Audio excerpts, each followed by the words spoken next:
Rizka. Waalaikumsalam Bapak Anton. Apa kabar nih Bu Rizka hari ini? Alhamdulillah baik-baik saja. Gimana Bapak Anton kabarnya? Alhamdulillah juga sehat Bu Rizka. Bu Rizka yang seperti yang sudah dijadwalkan, jadwal supervisi akademik ada beberapa langkah dalam supervisi akademik. Yang pertama yaitu praobservasi yang akan kita lakukan, kemudian observasi di kelas, dan yang terakhir pra atau pasca observasi. Nanti Bu Rizka refleksi dan juga rencana tindak lanjut. Mudah-mudahan dari kegiatan supervisi akademik ini ada pengembangan dalam kompetensi kita sebagai guru supaya dalam proses pembelajaran lebih baik dan lebih baik. Bu Rizka, pada kegiatan praobservasi ini Bu Rizka nanti akan mengajar kelas berapa? Kelas 11 1 MIPA. Oh, kelas 11 1 MIPA, mata pelajarannya sejarah Indonesia. Untuk tujuan pembelajarannya sendiri apa Bu Rizka? Untuk tujuan pembelajarannya sendiri, siswa mampu memahami alur sejarah di mana rakyat Indonesia mampu mempertahankan kemerdekaan. Oke, jadi mudah-mudahan siswa nanti mampu memahami alur sejarah rakyat Indonesia dan dalam mempertahankan kemerdekaan. Itu jadi yang jadi tujuan pembelajarannya. Kemudian area pengembangan yang ingin dicapai sendiri apa? Kalau area pengembangannya, yang pertama ada pengelolaan kelas, yang dimana kelas itu harus tetap kondusif. Terus yang kedua ada siswa jelas harus aktif bertanya dong Pak, karena kan mereka konsepnya diskusi ya. Jadi mereka harus mampu berkoordinasi dengan kelompoknya sendiri. Terus yang ketiga adalah pembelajaran berdiferensiasi. Nah itu kan sesuai dengan kurikulum Merdeka seperti itu. Begitu Bapak. Jadi Bu Rizka ingin area yang dikembangkan ada 3 ya. Yang pertama pengelolaan kelas, diharapkan juga siswa aktif dalam kegiatan pembelajaran, dan yang ketiga pembelajaran berdiferensiasi. Nah, untuk mencapai tujuan pembelajaran, area yang dikembangkan, kira-kira strategi yang sudah dipersiapkan Bu Rizka apa? Ya, pastinya kita harus diskusi kelompok. Nanti saya akan membagi kelompok antar siswa. Terus kemudian ada presentasinya. Kalau udah diskusi pasti ada presentasi dong. Terus yang terakhir pasti ada tanya jawab seperti itu. Jadi strategi yang digunakan 3 ya. Yang pertama diskusi kelompok, kemudian setiap kelompok mempresentasikan hasil diskusinya, dan yang ketiga tanya jawab. Bu Rizka, kegiatan praobservasi ini mungkin cukup sekian. Mudah-mudahan nanti kegiatan pembelajarannya bisa berlangsung dengan lancar dan tujuan pembelajaran yang tadi disebutkan oleh Bu Rizka bisa tercapai. Amin. Terima kasih Bu Rizka atas waktunya. Assalamualaikum warahmatullahi wabarakatuh. Waalaikumsalam warahmatullahi wabarakatuh. Assalamualaikum warahmatullahi wabarakatuh. Waalaikumsalam warahmatullahi wabarakatuh. Sudah berdoa belum? Belum. Oke, sebelum kita mulai pembelajaran, ayo kita berdoa. Sok dipimpin ketua kelasnya mana? Oke, sok. Yang kelas belajar baris. Assalamualaikum. Assalamualaikum warahmatullahi wabarakatuh. Oke, hari ini kita akan belajar tentang apa? Ada yang tahu? Oke, memperjuangkan kemerdekaan. Nah, tujuan pembelajaran hari ini benar apa kata bilang, titik poinnya adalah memperjuangkan kemerdekaan. Nah, tujuan pembelajarannya adalah siswa mampu memahami dan mengerti alur tentang perjuangan rakyat Indonesia dalam memperjuangkan kemerdekaan Republik Indonesia. Oke, di mana tugas kita kali ini nanti Ibu akan membagi kelompok. Kalian silakan bebas ya menentukan kelompok kalian sendiri. Nah, pembagian kelompok ini tujuannya nanti kita akan diskusi. Kalian akan mencari materi kalian sendiri. Materinya sudah ditentukan sama saya. Kalian mencari alurnya dan sebagainya masing-masing. Habis itu nanti kalian silakan presentasi. Presentasinya sendiri ya. Nanti Ibu akan memantau kalau ada apa materi yang kurang sejalan atau materi yang kurang dimengerti, nanti yang ibu akan meluruskannya seperti itu. Ada pertanyaan? Wah, sepertinya pada ngantuk. Terus kita garis dulu deh, biar kalian nggak ngantuk. Tahu games ini nggak yang tepuk siang pagi malam? Coba kalau pagi gimana? Oke, kalau siang? Kalau malam? Wow. Jadi kalau malam itu tidur ya, nggak ada tepuk-tepukan. Oke, kita coba pagi, siang, malam, siang, malam.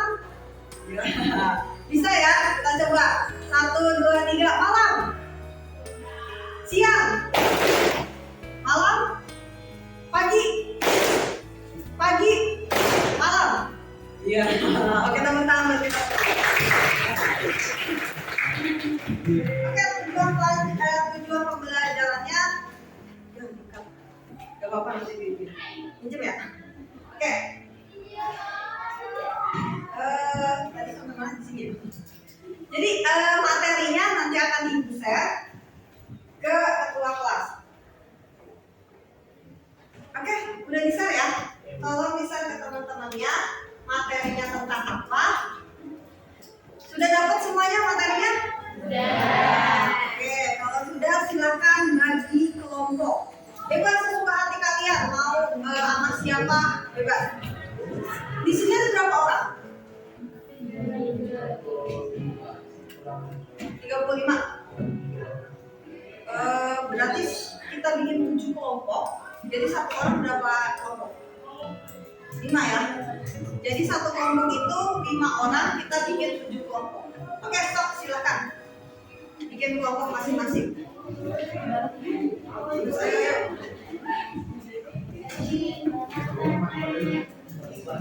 Di ini aja, apa namanya, porsinya ditempelin. Jadi kayak bikin lingkaran gitu. Ayo dulu. Saya tanya soalnya begini ya. Langsung bikin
Assalamualaikum warahmatullahi wabarakatuh.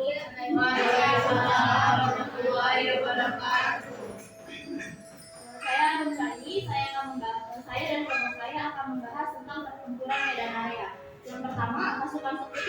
mempersenjatai para tawanan perang yang sudah dibebaskan dan membentuk batalion di Medan. Gubernur Sumatera Utara untuk melakukan dasar terhadap Barisan Pemuda Indonesia dipimpin yang terakhir. Sumatera Utara jalan dari Medan, Indonesia, Indonesia, pada 1 Desember 1945 dia terpaksa pindah ke Pematang Siantar. Perjuangan terus dilanjutkan dengan membentuk Komando Resimen Wanita Rakyat Medan area pada Agustus 1945. Sampai di sini ada yang mau bertanya?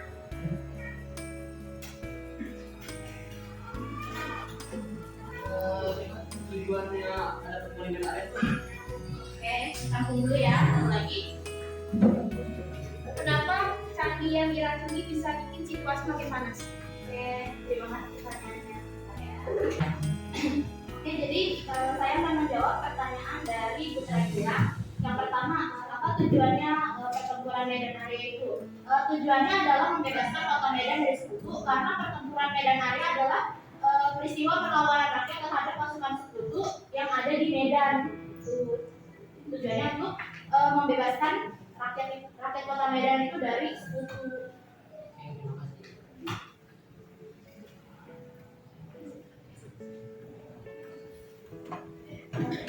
Saya menjawab pertanyaan dari Jessica. Kenapa janjinya bisa diracuni? Karena sumber airnya cuma itu saja. Jadi kalau sampai dicampur sama aja meracuni masyarakat semuanya.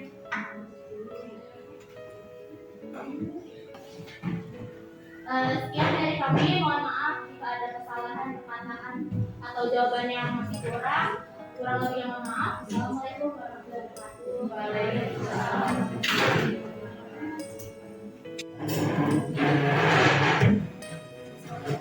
Assalamualaikum warahmatullahi wabarakatuh. Waalaikumsalam warahmatullahi wabarakatuh. Kami menpresentasikan tentang pertemuan Medan. Pada tanggal 14 Oktober 1945, 400 veteran Angkatan Laut Jepang yang akan dipekerjakan untuk membuka pabrik gula diri menjadi pabrik senjata, melakukan pemberontakan dengan menyerang polisi yang memaksakan dengan melarikan diri untuk bergabung dengan Indo-Butai dan target Jepang di bawah pimpinan Ayatollah dan Nikau. Situasi makin memanas karena tersebar berita bahwa cadangan air Indonesia telah diracuni. Pada tanggal 15 Oktober 1945, para pejuang dan pemuda maju untuk mengalahkan prajurit Indo-Butai yang dibantu tentara Jepang lainnya yang tinggal di Semarang. Pertempuran baru berhenti ketika dibantu tentara Jepang lainnya yang singgah di Semarang. Pertempuran baru berhenti ketika Gubernur Wongsonegoro memimpin TKS Brigadir Jenderal Patel dari pasukan Sulu Melakukan perundingan yang menghasilkan pasukan sekutu menutupi senjata pasukan Jepang. Untuk mengenang peristiwa ini, maka di Simpang 5 didirikan monumen Tugu Muda. sekian dari kami, mungkin ada yang ditanyakan. Apa hubungannya perperangan Medan Area sama Semarang? Lagi. siapa saja yang terlibat dalam pertempuran 5 hari di Semarang. Oke. Kita jawaban dulu ya.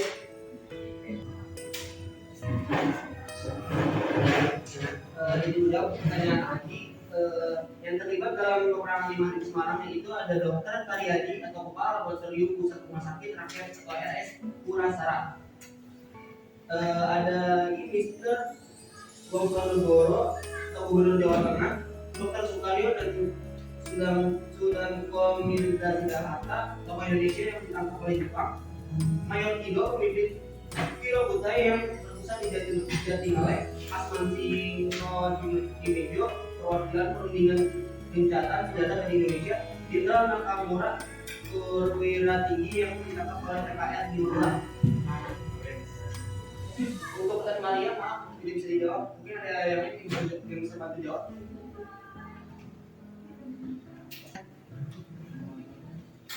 Sekian dari kelompok kami. Kurang lebihnya mohon maaf. Assalamualaikum warahmatullahi wabarakatuh.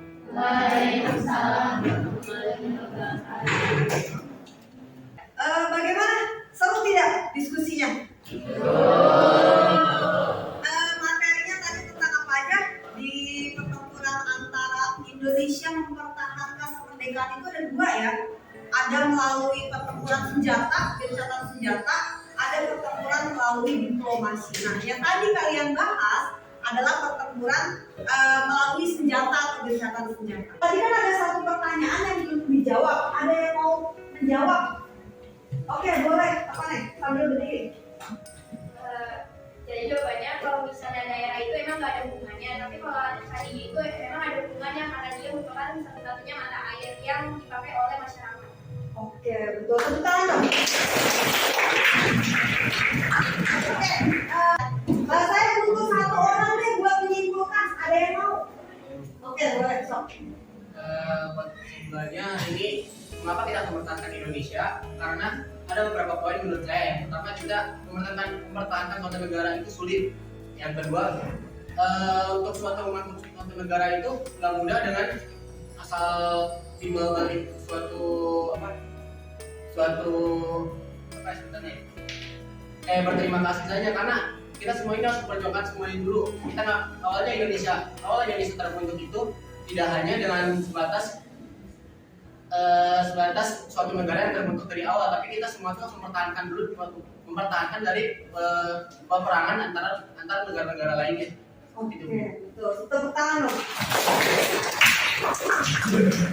Oke, satu orang lagi. Ada yang mau? Saya Oke, boleh. Oke.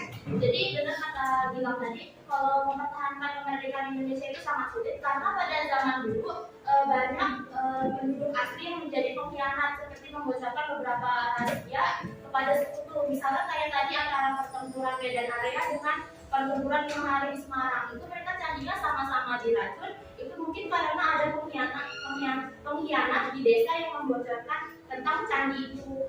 Oke, seperti itu. Tepuk tangan.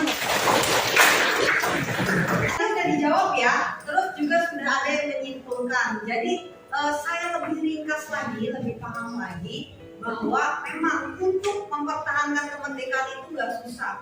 Kita bisa sekolah seenak ini itu atas perjuangan para pahlawan. Terus yang harus kita ambil hikmahnya, sampai sekarang masih ada para pengkhianat. Jadi hati-hati nih, meskipun kalian kan juga ada pengkhianat ya di dalam satu-satunya.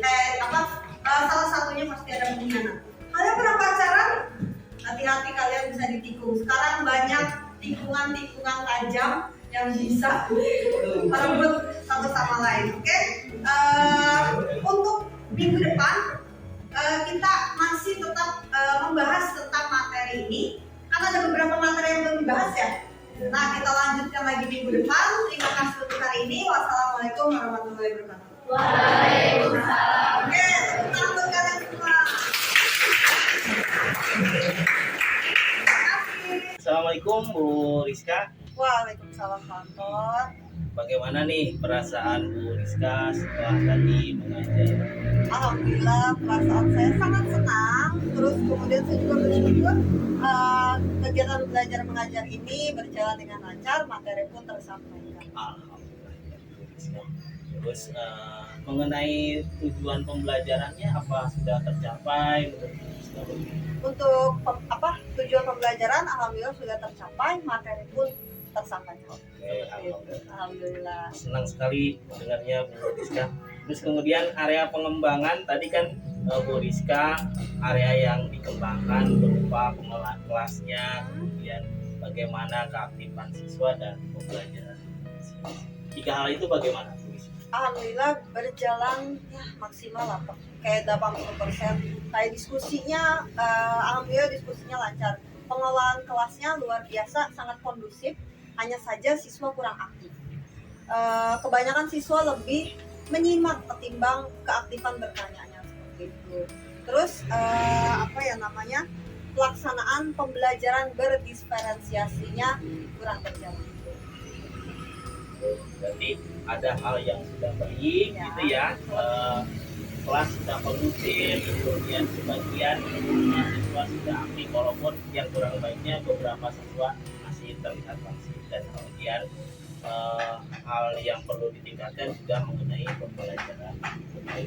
Ya, betul sekali. Kalau strategi pembelajaran tadi sudah sesuai dengan direncanakan. Alhamdulillah sudah. Nah, kan tadi ada hal-hal yang perlu peningkatan ya dalam kegiatan pembelajaran yang tadi Bu Rizka kemukakan. Yang pertama adalah mengenai keaktifan siswa yang kurang berjalan dengan maksimal. Hanya ada beberapa siswa saja yang sedang aktif dalam kegiatan. Kira-kira apa yang akan Bu Rizka lakukan supaya siswa di kelas ketika pembelajaran menjadi aktif lebih? Kemungkinan saya akan berbicara atau mengobrol dengan rekan sejawat saya yang lebih profesional, yang lebih berpengalaman. Bagaimana caranya agar saya bisa membuat siswa lebih aktif lagi, seperti itu. Dengan pengalaman Ya. mudah-mudahan bisa gitu ya menemukan solusi bagaimana sih menstimulus siswa supaya aktif dalam kegiatan Betul. pembelajaran. Terus mengenai pembelajaran berdiferensiasi kurang berjalan dengan maksimal. Kira-kira mengapa pembelajaran diferensiasi ini dalam kegiatan pembelajaran kurang?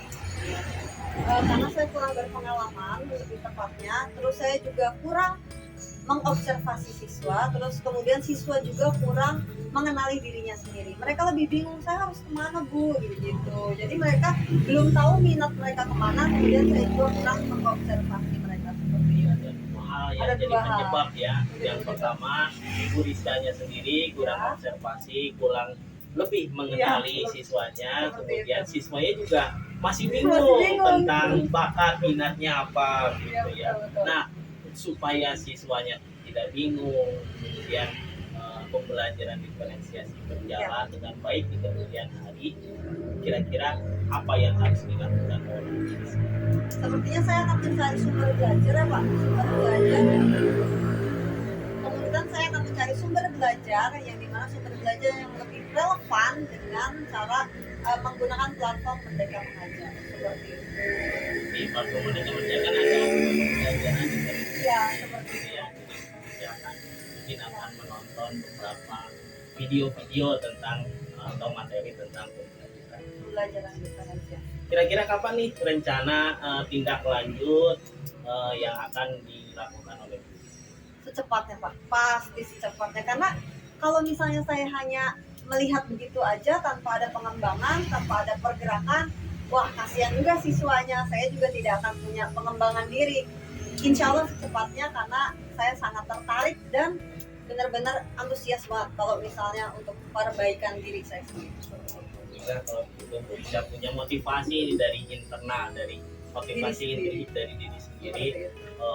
ingin lebih berkembang, ingin Iya, lebih meningkat lagi dalam kegiatan pembelajaran, ingin siswanya aktif lagi, ingin mengembangkan pembelajaran berdiferensiasi. Apa nih perlu? Tentu tidak bisa Bu Rizka sendiri Iya, untuk bisa betul. meningkatkan mengembangkan diri. Perlu dukungan dari pihak lain. Kira-kira dukungannya dari siapa, dalam bentuk apa?